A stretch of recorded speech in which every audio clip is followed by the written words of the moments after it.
KPBS On Demand is supported by Splatero, helping homeowners pay off debt by offering streamlined access to your home's equity with no additional monthly payments or new debt. Splatero provides a lump sum payment in exchange for a share of your home's future value. Pre-qualification is available at splatero.com. This week on Roundtable, we're taking a look at some of KPBS's border reporting in 2023, including the story of Tijuana's ongoing growth and change. It's a vibrant city of almost 2 million people at this point. It's bigger than San Diego, and there's a lot happening over there that I think gets overlooked. And we'll learn about the year of craft beer in San Diego as the industry saw some closures in 2023. Craft beer's always been pretty cyclical, but that's where we're at right now. And so we're on the downswing, but that doesn't mean there's not a ton of quality beer, and that's always the good part. Plus, stick around. There's some news for Roundtable listeners. Don't go anywhere. Roundtable is coming up next.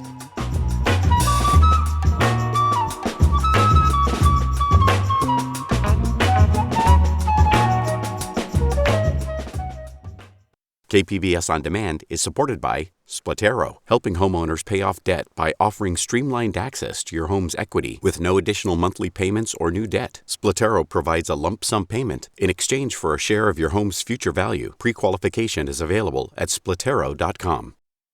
Welcome to KPBS Roundtable. I'm Matt Hoffman. The San Diego-Tijuana border region saw some major changes in 2023. Pandemic-era border restrictions were lifted. Also, a continued increase in migration led to a strain on border resources, leaving many asylum seekers and migrants in need of shelter. Meanwhile, Tijuana saw higher rents and more growth, but along with that came some infrastructure challenges. Joining us to talk about some of the year's top stories along the border is Gustavo Solis. He is KPBS's investigative border reporter and a regular guest here on Roundtable. Gustavo, welcome back. Hey, Matt, how's it going? Great to have you here back with us. So let's start over in Jacumba Hot Springs. It's a small desert community, and it's been seeing some migrant encampments there over the past several months. It's even made national news, as we know that there's aid groups out there and others who are raising some concerns about the treatment of migrants by federal immigration officials. And there's actually some news on this week, a civil rights investigation going on now. I mean, what exactly do we know there? Yeah, well, this is the first time we have confirmation from the Department of Homeland Security that they are looking into this. They are investigating this. They sent multiple investigators down to the encampments to talk to migrants, to talk to humanitarian workers, and to Customs and Border Protection officials. Timing is, these encampments have been going on for a long, long time, right? They started as early as October 2022.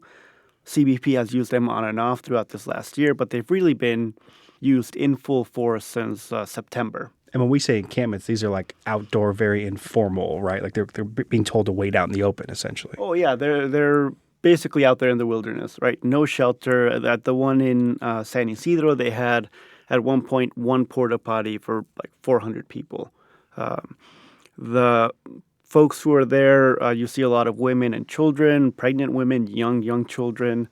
In terms of food, they get very little food from Border Patrol. More than 90% of the food and water comes from volunteer organizations who have been over there. In some cases, out in Jacumba, building tents for them because there is no shelter. And especially this time of year is a big issue because, there's going to be a lot of rain this weekend. It's getting really, really cold out there right now. In October, in the San Isidro encampment, a woman died shortly after arriving there. So there's been a lot of concerns for the last several months, and advocates have been raising issues. So in one sense, it's great that the investigation is happening and hopefully leads to some better conditions for the folks on the ground. But on the other sense, why did it take so long? And it's a federal investigation, right? Do we know what they're looking for here? We don't know much. They sent us one email statement confirming more or less what they were looking for. It is the Department of Homeland Security's Office of Civil Rights and Civil Liberties. And they essentially just said they're looking into concerns of potential civil rights abuses. And we know that these migrants, they began arriving over in Jacumba this past spring, and that coincided with an increase in migration along the U.S.-Mexico border, something people are familiar with. But, Gustavo, how has migration changed over the course of just the last year? Oh, I mean, significantly. And we knew it was going to change after the Title 42 restrictions. We'll talk about that in a little bit, I'm sure. But there's been, and not just this last year, but the last couple of years, and we've talked about it in Roundtable before, there's this historic shift in the kind of migration we're seeing in the U.S., where in the 90s it was mostly Mexican men looking for work. Then it became Mexican men and Central American men looking for work. Then in the 2010s, we had a bunch of unaccompanied children, and it became more Central American families. But now it's everyone. I mean, there are people from Turkey, Uzbekistan, Ghana, Guinea, Ecuador, China, like people from all over the world at our border, and not just men looking for work, entire families fleeing for their lives. So it's changing the nationality, the age, and just the population group that we're seeing. And that is the first time we've seen this in the southern border really ever.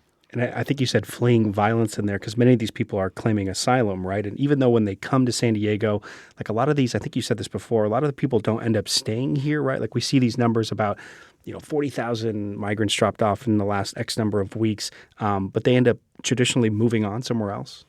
Yeah, exactly. San Diego has never been a destination point in the same way that Los Angeles, San Francisco, New York, Chicago, or Miami are. San Diego is in many aspects just another part of the journey, right? Their first kind of step into the U.S., and from here, they go to their final destination.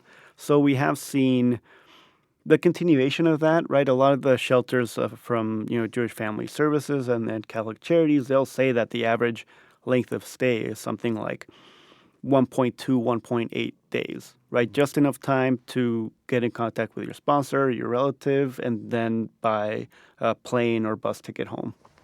And maybe something else that's changed this year, too, is we've seen more action and funding coming from the county, right, in terms of welcoming these migrants or helping them get to that next destination.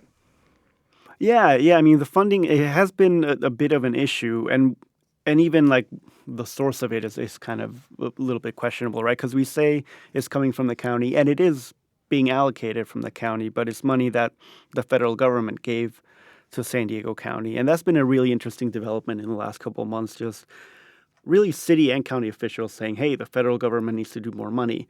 And then the federal government saying like, hey, you're using our money to pay for what you're doing. And it's this big, and it's causing tension. I was at a press conference where Congressman Vargas went after County Supervisor Nora Vargas.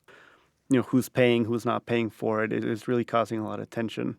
And I think part of where the frustration is coming from, I think everyone on the local level understands that the federal government should be paying for this. The federal government should be in charge of this because, they're the ones that dictate and enforce immigration policy. And at least just the Democratic-Republican split in San Diego County, I think a lot of Republicans would probably say, we shouldn't pay for it. The federal government should pay for it. Whereas Democrats would be saying, like, well, we agree with you. The federal government should be paying for it. But they're not. And if they're not, then it kind of falls on us because otherwise nothing would get done. Yeah, and we've also seen the county put up some money for like legal aid for people that are going through the immigration process, which can be very complicated. But all right, let's jump into Title 42. You alluded to it a little bit earlier. This was the controversial policy that was basically a public health restriction that was put in place during the COVID-19 pandemic. And basically it allowed federal immigration officials to quickly turn migrants away without like a super defined reason in the name of public health. And we know that went away in May. But looking back on Title 42, it seems like it was a big game changer for the border. I mean, what comes to mind for you today when you think about what that policy is or maybe what it did? I think there's just a lot to unpack with Title 42, especially looking into just the future of this country and with former President Trump running for office and wanting to bring it back. And even there being some appetite on Democratic circles to bring back a similar policy. In terms of what happened on the border, I think it hid a lot of what was going on, and it kind of made some of the border crisis out of sight, out of mind. What it essentially did is that it shut down the majority of asylum legal entry into the country for years. And what that does is that it creates a backlog. It creates pent-up demand. So for years, you had hundreds of thousands of migrants who were just waiting in Mexico around the border for a chance to do what they've always been able to do, right? Present themselves at a legal port of entry, request asylum, not necessarily get it, but at least go through the legal court process to see if they get it or not. With Title 42, that was all shut down. So you saw a big increase in apprehensions, people who crossed the border illegally, but got turned around and got sent back to Mexico. And they would just cross over and over and over again. That's why those numbers were so high. They were historically high, and a lot of it was because of repeat folks. I talked to a guy who crossed 12 times in like a week. Right. And it almost seemed like, too, because you've talked about on the show many times before how there hasn't been comprehensive immigration reform. And then we know the pandemic hit and then this was implemented. And but then as it went on longer and longer and longer, it seemed like it was almost kind of like a crutch for like not having immigration reform, like a new kind of policy almost.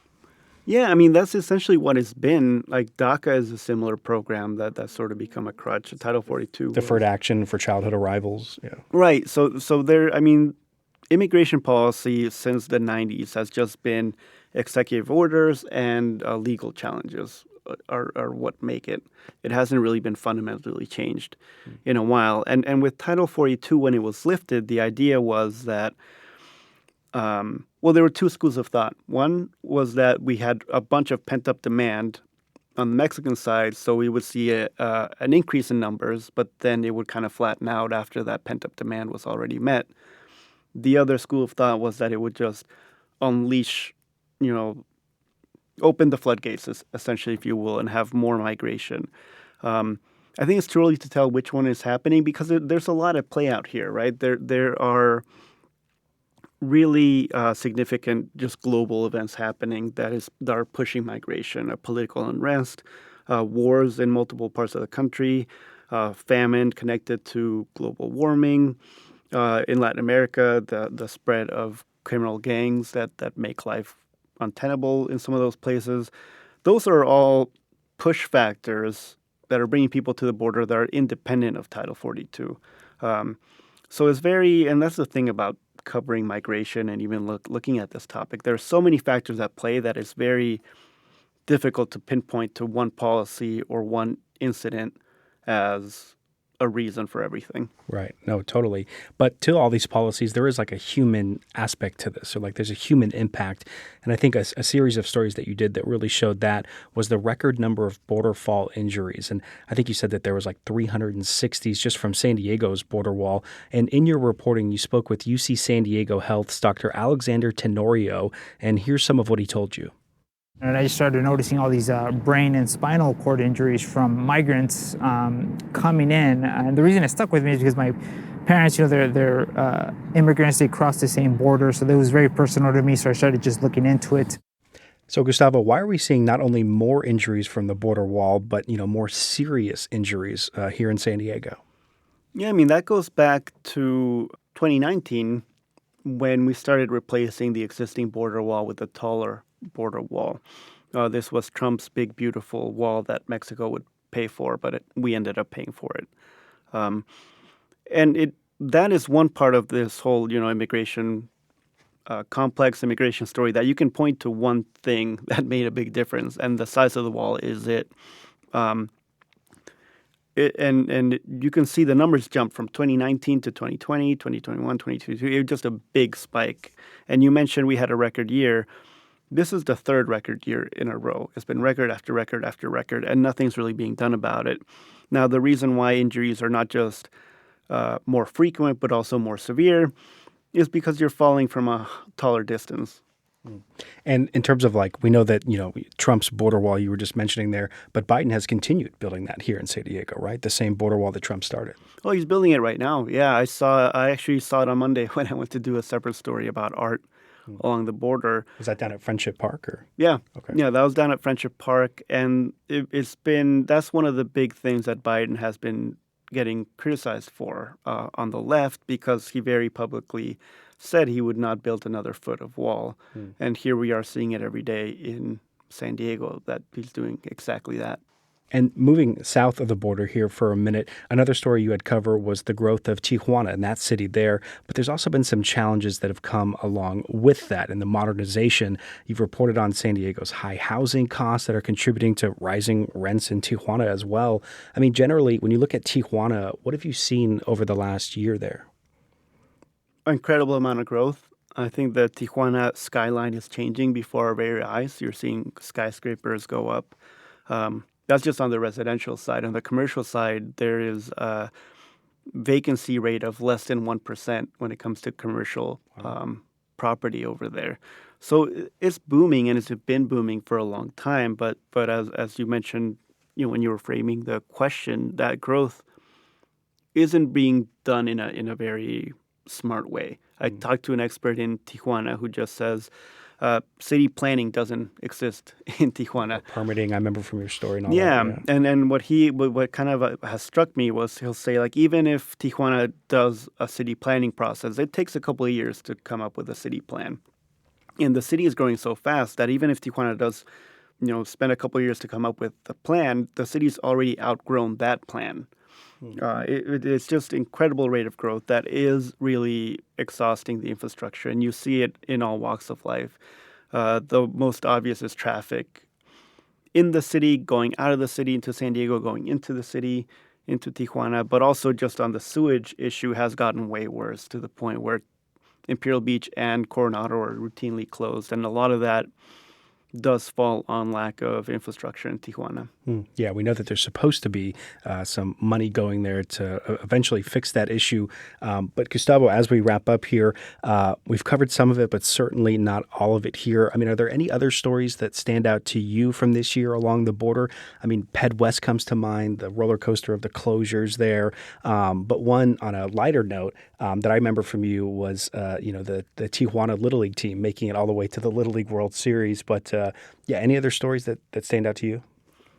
Well, I think that Tijuana Little League story was really, really awesome. The whole city, really the whole country of Mexico backed that team. And a lot of folks in San Diego were also cheering for them. And I think stories like that, I think we should do more of them, right? Part of what I'm trying to do in this beat, growing up here in San Diego, and you probably hear it all the time when you tell people that you're going to Tijuana, the first question, is it safe? We're hoping with our coverage here at KPBS to give folks a more broad picture of what Tijuana is with the Little League, with some of the real estate stuff we covered. Tijuana's booming tech sector as well. There's an incredible amount of food, culture, art, a lot of positive things going on. Yeah, people moving there, people going to college there, as you've reported on. Yeah, exactly. It's a vibrant city of almost 2 million people at this point. It's bigger than San Diego, and there's a lot happening over there that I think gets overlooked by a lot of other folks. And hopefully here we're giving our audience a more broad and nuanced view of it. Well, I think we're in good hands with you at the helm here. I've been speaking with Gustavo Solis. He's an investigative border reporter with KPBS News. And Gustavo, always great to have you here on Roundtable. Oh, thank you, Matt. Appreciate it.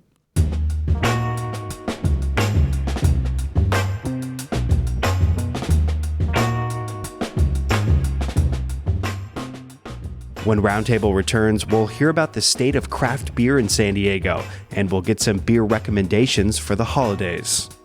Belgian ales are great with a variety of food. They have the lighter and the darker, but they have these great floral esters that just sync really well on the palate with a lot of different kinds of foods, especially vegetables and fruits. Roundtable is back in less than 2 minutes.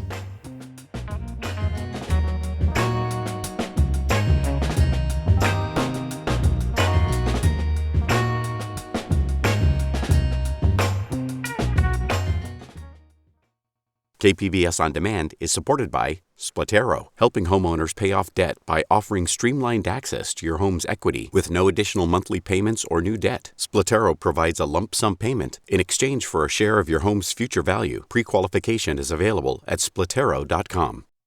Welcome back to KPBS Roundtable. I'm Matt Hoffman.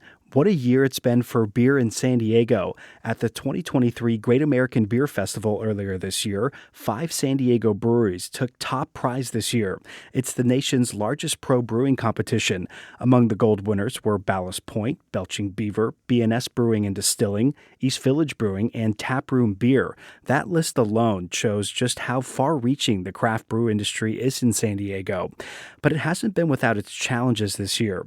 Joining us for a look back and ahead to the future of craft beer in San Diego is Brandon Hernandez. He's the founder of San Diego Beer News, and you can read his work over at sandiegobeer.news. Brandon, welcome back to Roundtable. It's great to be with you. Great to have you here. So earlier this year we had you on, and back then you were reporting on some multiple closures and some moves for local breweries. So now here we are, it's December. Has this become a trend for 2023? Closures has become a trend for the entire nation. So it's not just San Diego specific, but it's kind of the aftermath of the pandemic. It's sort of a perfect storm, if you will, with just rising costs of everything, inflation, a crowded marketplace, and then there's also alternative beverages that are turning people's heads and taking market share away from beer. So craft beer's always been pretty cyclical, but that's where we're at right now. And so we're on the downswing, but that doesn't mean there's not a ton of quality beer, and that's always the good part. So if we went back to January 1 of 2023, is there a big difference from now to back in January? I would say that we're somewhere between a dozen to 20 venue closures. And with that comes somewhere around maybe 7 to 10 brewing companies off the top of my head. But overall, we're still at well over 200 brewery venues that are open. So there's tons of beer out there. There's tons of breweries doing their thing, but a lot of pivoting and a lot of adjusting to the market. And so you just said there are about 200 different breweries, and I know there's a bunch of different, brew pubs and places where people can obviously get the beer. So we talked about ones that have maybe closed a little bit. What are some craft breweries that maybe have opened up this year, or some businesses that have expanded? Well, some that have opened, the first one to open this year is called Heritage Brewing and Barbecue. They're up in Oceanside and on the Coast Highway. It's the beer venture of a Michelin-recognized barbecue venture up in San Juan Capistrano. Owner is really into beer, would come down to San Diego, mostly to Oceanside, and just drink all the great breweries that were there. And he's like, I want to get in on this. So he did. He opened a brew pub, and they're making their beer there. They took a really seasoned veteran from Pizza Port Carlsbad and put him at the helm. And funny enough, he not only does the brewing, but he also helps out with the barbecue and smoking of meat. So the guy is multi-talented. Really fantastic beers up there. And then there's a spot in North Park that's called Brewery Igniter. It's a lease to brew spot where a lot of breweries have started their operation and they move on. It allows them to get in and lease a brewery and tasting room without having to go to the expense of constructing one or buying all the stainless steel. There's 3 suites there, and 2 new spots opened up this year. One is called Barley and Sword, and it has a very old school thematic. And by old school, I mean old world. They are making beers unlike anybody else in the entire county. They're not going for the IPAs. They're not going for the low-hanging fruit, if you will, that everybody else is making. They're making the historical styles, and they're kind of reveling and educating people about that as well. Right next door is a place called Gold Brewing. It's an acronym for Get Out and Live. It is kind of the it brewery of the moment right now. There's a lot of fervor for their beers. They're making all sorts of things, but they center around a lot of great IPAs, a lot of crushable lagers, and then some really great decadent barrel-aged and also pastry stouts. So a lot going on there, but they're one to watch for sure. Crushable lagers. I like that. And the barbecue and the beer sounds absolutely great. So, 2023, I think I can't remember when we talked earlier if there was one beer that was standing out or one different kind of beer. We've heard about IPAs being a big thing here, all sorts of other things. But what was it for 2023? What was the it beer? And I don't know, I know you don't have a crystal ball, but what about 2024? Well, I would say that there's never just one style, but the things that have been really popular this year is something that's called a cold IPA, which is actually typically a hoppy lager or even a hoppy ale that's lagered, which means a lower temperature, longer fermentation period.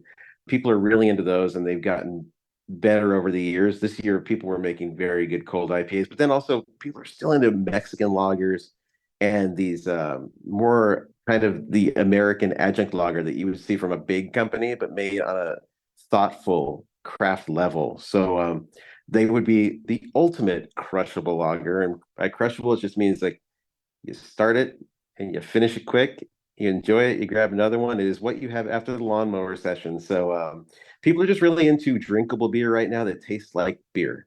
That said, they're always into something fun like a imperial stout aged in two different barrels with coconut and this and that and the other thing. So it's still a wide ranging style gamut out there.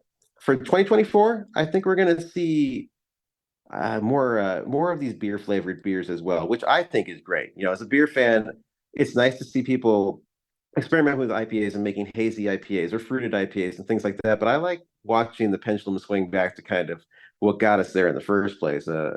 Just beer that tastes like beer is made very exactingly, and it's clean and it's crisp and it delivers a lot of flavors. There's no off flavors. It's well done, and we can all just kind of get back to what made us fall in love with it so that we can then appreciate the experimentation afterwards. Very well put. Let's talk about one of San Diego's oldest breweries, and it's a major one that a lot of people have heard of, Karl Strauss Brewing. What happened with them this year? There's some big changes there, right? Oh, definitely. Well, they're about to hit their 35th year in business. They are the longest operating post-prohibition brewery here in San Diego, and the spot they opened in downtown, their brew pub, they were finally able to own it. As of this year, they finally took that thing over. They've been leasing it for over 34 years, and now it's all theirs, which is very cool. And at the same time as they were doing that, they were opening up a new spot, an outdoor beer garden in San Marcos called the Outpost. Very cool spot, tons of space to roam, play games, chill out under some umbrellas, but you can also get their beer as well as some food out of the first Karl Strauss branded food truck. So that's really nice too. They're opening up new states, Arizona, Nevada. For the longest time, they were one of San Diego's largest by volume craft breweries, but they sold all of their product here in California, which made it even more impressive that they were as large as they were. So they're able to grow while others are kind of struggling, but that's all because they've been around the block. They kept their heads through this period, and they're doing a really good job. And, over on San Diego Beer.news, there's one regular feature that I really enjoy, and it's your beer of the week. And last month, for example, you highlighted Fall Brewing's Rocket from the Crypt, and that's a nod to San Diego punk band with the same name. Okay, I'm curious, Brandon, what makes a good beer of the week? And maybe the real question here is how much tasting goes involved in, making that choice? Well, I do a lot of beer tasting. It's not necessarily for any particular reason, but wait, I mean, it is research because I put it on the taxes. But seriously, a lot of tasting goes into it, and I do a lot of getting around to the other breweries, often for the purpose of interviewing people and getting information. But also, I have a very open door policy with these beers. If somebody has something really excited that they're jazzed about, that typically means it's going to be pretty exceptional. No brewery's going to call me up and say, "Hey, I've got this really awesome beer I'm excited about," and then it's a dud. So this beer you're talking about, this beer is called Rocket from the Crypt, is a great example. I mean, you got a local tie-in. The beer is also exceptional, but it was brewed for a gig they were having, and they wanted something that was a really great lager with a lot of flavor, and they made it for him. And I have to say it's one of the best lagers I had all year. But a lot of times it'll be something for a special event or an anniversary beer or what have you. Sometimes it's even just a core beer you can pick up at the grocery store. But yeah, I try to get out there and find what I can find that's really interesting. But I also want people to know that the best way that we can work together on something like this is for them to let me know when they've got something that they are just excited about. And almost always the drinkers are excited about them too. And there was also one story that you wrote this year for San Diego Beer News that was a bit more personal, and it was where you told the story of how you came to slide down the rabbit hole, and we're talking about of craft beer, and who sort of helped introduce you to it. Can you tell us a little bit about that? I'd actually love to. I lost a friend of mine. His name is Jason McGraw this year, but many years ago, 1998, before I had even had a beer. I didn't drink beer. I wasn't interested in beer. He was a coworker of mine, and he invited me out to a place called O'Brien's in Kearny Mesa. It's still there. It's one of the longest running quote unquote beer bars in San Diego. They had all the craft things that were not available anywhere else way back then. And so I show up and, I don't know what to do. I'm here with a group of guys who know beer. And I'm just like, what's the coolest beer I can think of that I've seen in commercials? And I say, hey, can I have a Heineken? And he's like, oh my God, no, no, no, no. And he just got me into beer, and he changed my entire life. The entire trajectory of my career was changed by just his generosity. And I found that generosity is a hallmark of the craft beer industry and community. People who like beer want other people to like it. They want to bring people into the party, and it's one of my favorite things about it. I really miss Jason, but I mean, to say that he left a mark on my life is a gross understatement. Absolutely. And, beer and friendship, I could totally see that going hand in hand. But, Brandon, we're approaching the holidays. We're just days away from Christmas, and then the new year is right around the corner. And, a lot of people, they're probably going to be going to parties and, maybe bringing some type of beverage. So here's my big question. If people want to impress their guests or their host, if they're going to a party, what should they bring? Or what's like an iconic San Diego beer that is going to be unique? Well, I think they should go with a local Christmas beer. Christmas beer is an entire class category all its own. It incorporates flavors of the holidays in a lot of different ways, a lot of different styles. Santa's Little Helper is a classic imperial stout, just fantastic. It's by Pizza Port. Get that in the can. It's great. Kilowatt and Kearney Mesa makes a Cleveland style Christmas ale and a barrel aged version of it. What it is this really nice dark brown, almost garnet, reddish ale that has honey, ginger, cinnamon, nutmeg, and it just tastes like the holidays. It tastes like baked goods, if you will. AleSmith does something similar with something called Holiday Hero, another stout that it has chocolate and vanilla in it, and it's more kind of, I don't know, like an ice creamy type deal. But then if you want to go not so much on the darker side, they have a cranberry ale as well, which is exactly what it sounds like. It tastes like cranberries, very delicious. And then the aforementioned Pure Project, they do a collaboration every year with Virgin Beer Company, and it's a hazy double IPA called Home for the Holidays. Okay, so those are some beer suggestions, but I'm also curious. Obviously, a lot of people are going to be eating food over the holidays. Are there any tips you have for pairing beer with food, or is it just like whatever people want to do? I always say drink what you like with what you like to eat. But if you're really trying to sync these things up, I would say to kind of stay away from the hops because it's just not, a lot of the things that we find appetizing, we're hardwired as human beings to not go so much in the bitter direction when it comes to food. Therefore, there's not a lot of things that sync right up with those bitter hops. But if you go in the malty direction, say you get something that tastes like kind of roasty or toasted, or have even items in them that are food items themselves, as I was talking about before, had things that have baking spices or anything like that, you'll probably be pretty happy. And also Belgian ales. Belgian ales are great with a variety of food. They have the lighter and the darker, but they have these great floral esters that just sync really well on the palate with a lot of different kinds of foods, especially vegetables and fruits. Yeah, and I feel like that's a trend that I've kind of noticed lately is just more, fruity tasting beers. And I really like those ones.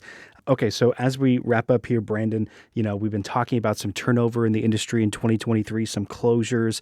Looking ahead to 2024, what's your sense of the outlook for next year? Well, unfortunately, I do think we'll see some more closures. It's just the nature of the beast. Plus, to say that we have a lot of breweries, again, another understatement there. Maybe we're not supposed to have as many as we do. I think the big thing right now is that some breweries are just a little too large. They were built to grow in an era when growing was the goal and when there was space to grow and a market in which to do so.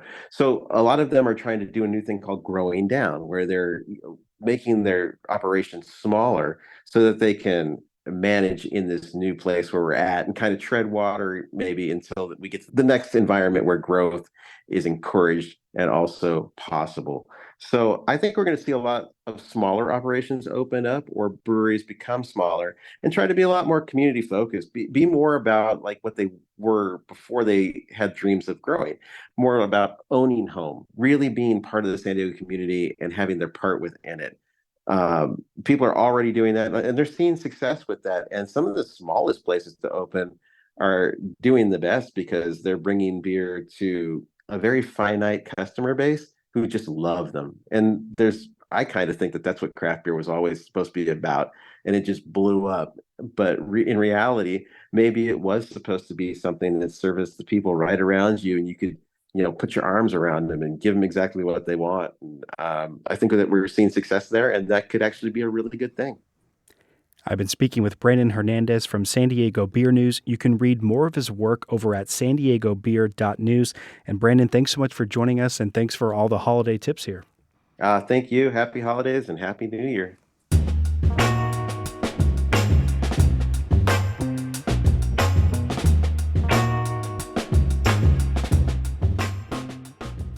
Coming up next on Roundtable, The Roundup with producer Andrew Bracken. We'll hear about some other San Diego stories. Roundtable is back in less than 2 minutes.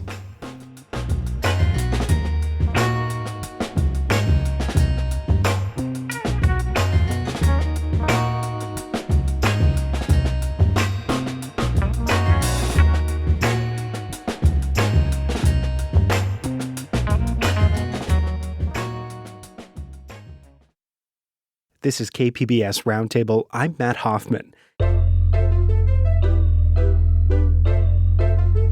It's now time for the Roundup. Producer Andrew Bracken is back with us. He's been compiling a list of some other San Diego stories that he's been watching and following. Andrew, what's up? Hey, Matt. Good to have you here again. So, you got all your holiday shopping done? I think so. I'm close. Close. Well, days are ticking away, so. No, but I'm working this week. Last week you said you needed expedited shipping. This week you're going to need overnight shipping. So Right. Good luck. All right, what do you got this week? Well, like you said, it's the holidays. The holiday travel rush is here. I think you did a story on this week as well. The San Diego Airport Authority, they say Saturday, December 23rd, and the following Saturday, December 30th, are going to be the busiest travel days. But we're seeing rain this week and a lot of people traveling. So, take your time getting to the airport. I think the Airport Authority also mentioned that they do provide a free electric shuttle from Old Town Station. It runs every 20, 30 minutes or so. That might be an easier option than trying to volley for parking down there, because we know Terminal 1, that new terminal is under construction. Right. So they mentioned that. But also a lot of people, I didn't realize this because I talked to AAA for that story. They estimate that 9.5 million people will travel, and that's in Southern California, but still just in Southern California. And the vast majority, 8.3 million, will be by car.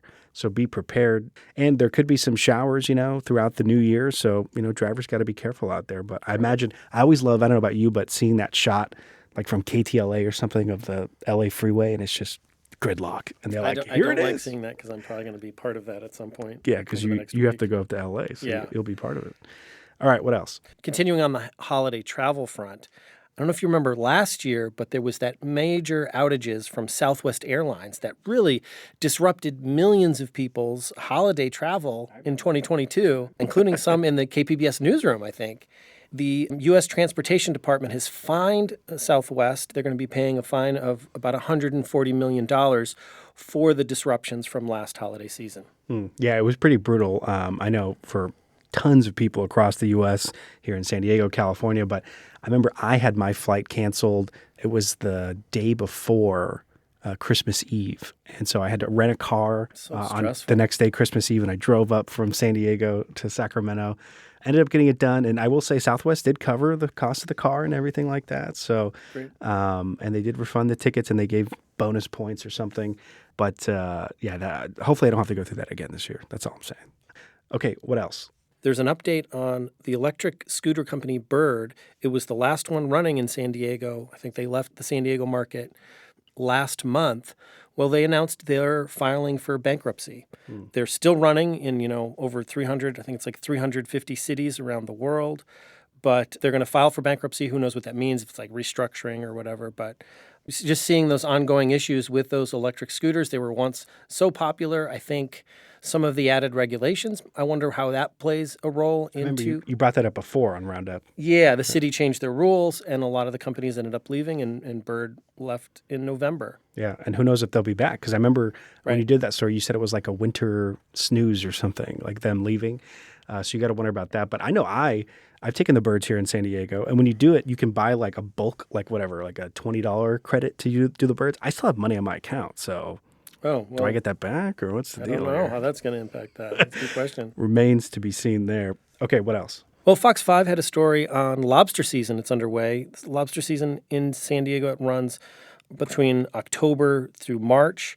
But the California Department of Fish and Wildlife, it listed San Diego Bay as the second best place to catch lobster in California. And also around Carlsbad, that was also on the list at about 10th. The thing that always fascinates me about the lobster season here is the different lobsters, because we have spiny lobsters off our coast, not the ones you get at Red Lobster with the claws. There's no claws on them. And I remember I did a story a few years ago with a local company here, a big company, that they take in all these. It was like 99% of the lobsters that are caught in San Diego go overseas to China because it's like a delicacy and they pay a higher premium. And I remember we were searching everywhere to try to find a place that sold spiny lobster, and was somewhere up north, Seaside Market, I believe it was. So just kind of interesting. Okay, what's next? You know, we're heading towards the end of the year, and the Santee Drive-In will be closing its doors. Its last day will be December 31st. It's been around since 1958, and it's something that I've gone to several times. And what I always appreciated about it is it definitely felt like you're going back to childhood. It's definitely like a kind of time machine feel. Yeah. And the other thing I'll say is drive-in movie theaters are great when you have young children, because you have your own space. Pile if a them in kid's the car, crying, they're not going to disturb anybody. So we'll be missing the Santee Drive-In, though I have to say we haven't been there in a long time. Oh, well, maybe that's why it's closing. Right. But yeah, no, I have not been to the Santee Drive-In, but been to many drive-ins up in Sacramento. But, I guess that's just the way things are going, streaming and everything. But it really is an experience to go to the drive-in. And I don't know about the Santee one, but there's ones they would even still have the old speakers that you like hang over the car door. You like roll down the window. Nowadays, I think it's all done on the radio, right? Yeah. Tune into of course, we know everybody here's tuned into 89.5 KPBS, but you would change it and go on there. So, but I think, isn't it going to be housing or something they're going to build there? Well, I mean, it makes sense. And you mentioned the streaming services. I think they pointed to that. I'm sure the pandemic provided some challenges. And yeah, we know land is at a premium, and that it's a big chunk of land there. So I think it's being redeveloped, though I'm not sure what's going to become of that land right now. We'll have to stay tuned to see what comes of that. Okay, what else?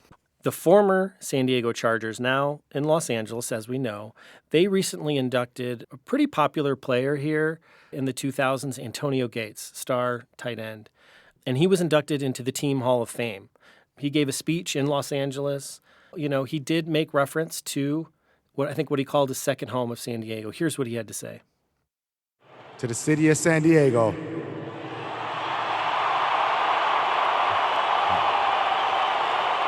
you supported me. You embraced a 22-year-old kid from Detroit. And you will always be my second home. So you hear there really the passion, and I think that could be kind of a bittersweet thing for San Diegans to hear, because they're not here anymore, but it really shows that bond still continues. And again, that cheer happened in Los Angeles, not in San Diego. That's what I think is amazing about all this. I mean, he's in Los Angeles. Obviously, he's a San Diego great, loved by so many people that love the Chargers here. Obviously, he's never played in Los Angeles. But yeah, he gets brought up on the stage up there, and he starts doing this speech where he's thanking everyone, including the owners of the Chargers. And then he gets to this part where he says, and I want to thank San Diego, and the crowd, rah! And I thought that was just amazing, because then he thanks L.A. too, but nothing. So it also makes you wonder, I think a lot of people wondered, would people just give up on the Chargers when they went up there? And, you see Antonio Gates get this crazy reception when he calls out San Diego. I mean, those have to be San Diegans that are doing that. Yeah, I don't know. I mean, I definitely have spoken with people who didn't know how to treat the Chargers once they left, but then ultimately came back to rooting for them. But, it's been, over 5 years now since they left, and there's still these ties to that franchise that aren't going to go away, it seems like. And it was so cool to see Antonio Gates thanking San Diegans. Just very, very cool. Okay, what else? This last one's a little different. It's a little more difficult, and it has to do with an upcoming change here in the KPBS newsroom and for us here on Roundtable. There are going to be some changes here on Roundtable. It's with a heavy heart that I announced that I am leaving KPBS. Words can't express just how thankful I am to KPBS. I started here as a student. You won't believe this, but 10 years ago this month. I mean, I can't believe it's been a decade. But while I was in college, graduating college, they gave me all the opportunities I could ever ask for in terms of, being a reporter, being a host, being a fill-in anchor. So forever grateful, and there's way too many names of people here to thank who are gone, who are still here, who have helped me along the way. And I also just want to give a big shout out to the audience, to those of you who tuned in on Roundtable every week, to those of you who watch the TV show, who listen, who read our stories online. It's very special to be part of a station that's member-driven, member-based, and you guys out there are great. You guys give us lots of story tips. You're never afraid to let us know when we might be, doing something a little bit off, and we appreciate those. And it's really been a wild ride, and 10 years down is a long way, and I've had a lot of fun on this show, Roundtable. It's great working with you, Rebecca, our technical producer, and I'm just really going to miss you guys. There's just no getting around that. It's been a very emotional week for me. Yeah, and I think the same goes for everyone in the KPBS newsroom. When this news came out, I remember one of our editors, Gina Diamante, kind of sharing some of her memories of you, and particularly wanting to mention you became a health reporter during the pandemic, during the coronavirus pandemic, which, as we've discussed, is probably like the biggest health story in our lifetimes by far. Absolutely. And she even mentioned that you covered that it was like a first plane that arrived with COVID-19 patients really, really, really early on. You covered that story. I think they arrived at Miramar. Yeah, from Wuhan, China. Yeah. That was before the pandemic was even going anywhere. It was when it was just in China. And they came over, and there was a lot of confusion. And yeah, it's really been a wild ride. From general assignment reporter to taking over as health during the pandemic. And it always amazes me. And there's so many great people in San Diego.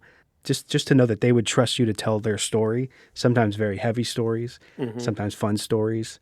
But it really means a lot for the people out there, because we wouldn't be able to tell such great stories without you guys trusting in us and welcoming us with open arms into your homes to tell your personal stories, or maybe talk about something that you see as wrong. You guys really make the news work, and we are just conveyors of the message. And I'll definitely miss KPBS and miss everybody here and miss the audience. I think same goes. We're going to miss you too, Matt, and thank you so much for being a part of KPBS all these years. All right, we're going to try to close this out here. Get a little bit emotional, but Andrew, always great to have you here on the Roundup, and great working with you, man. Thank you so much, Matt. It's been great working with you.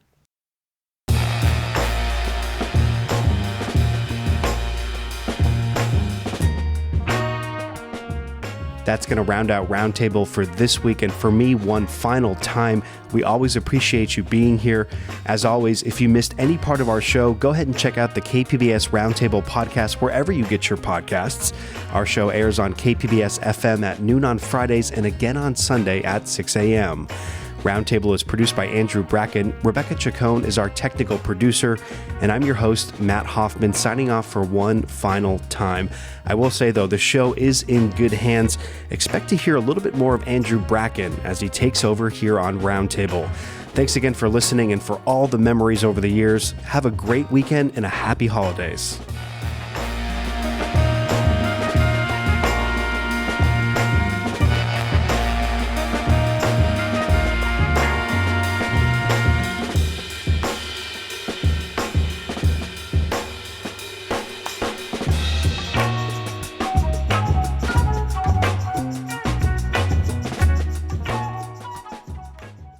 KPBS On Demand is supported by Splatero, helping homeowners pay off debt by offering streamlined access to your home's equity with no additional monthly payments or new debt. Splatero provides a lump sum payment in exchange for a share of your home's future value. Pre-qualification is available at splatero.com.